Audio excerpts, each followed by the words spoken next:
This presentation asks the important question, where is freedom? What is freedom?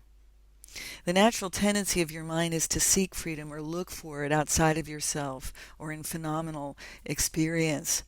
But what if you are the freedom you are seeking? What if it's already alive inside of you? Freedom is in your heart. You won't find it in your mind or in experiences or your circumstances.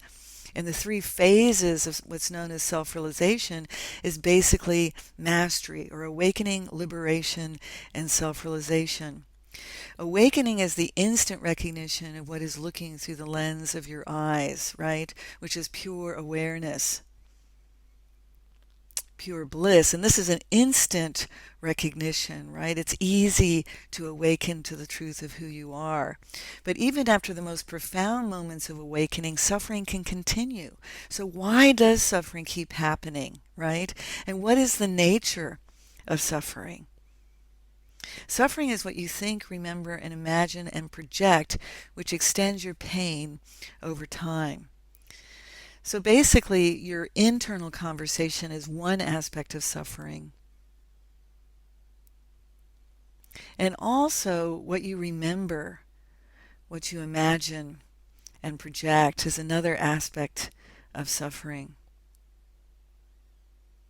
But suffering is not limited to your mind. It's not just in the mind. So if you look at the human brain, you have a reptilian brain, a limbic brain, a visual cortex, and a neocortex, right? And these are the four basic aspects of mind that contain different aspects of mind. The mechanical, instinctual, emotional, and intellectual mind live in your brain. The mechanical mind, instinctual mind, emotional mind, and intellectual mind has those same four aspects. So basically that means you have 16 minds inside of you. 16 minds plus all of your senses, plus the natural ability of mind to remember, project, and imagine, plus its basic instinct to fight, run, seduce, combined with your DNA, equals what's known as the genetic mind. Suffering is really complex.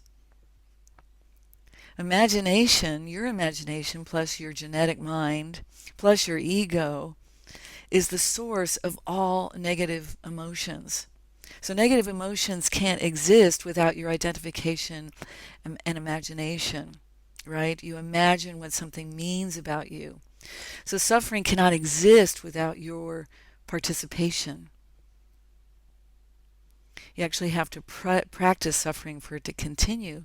And to break free of these patterns, these genetic patterns of suffering, requires 100% responsibility. Because the genetic mind, combined with your ego, creates this kind of veil. This genetic veil hides your true nature, which is pure happiness, pure bliss.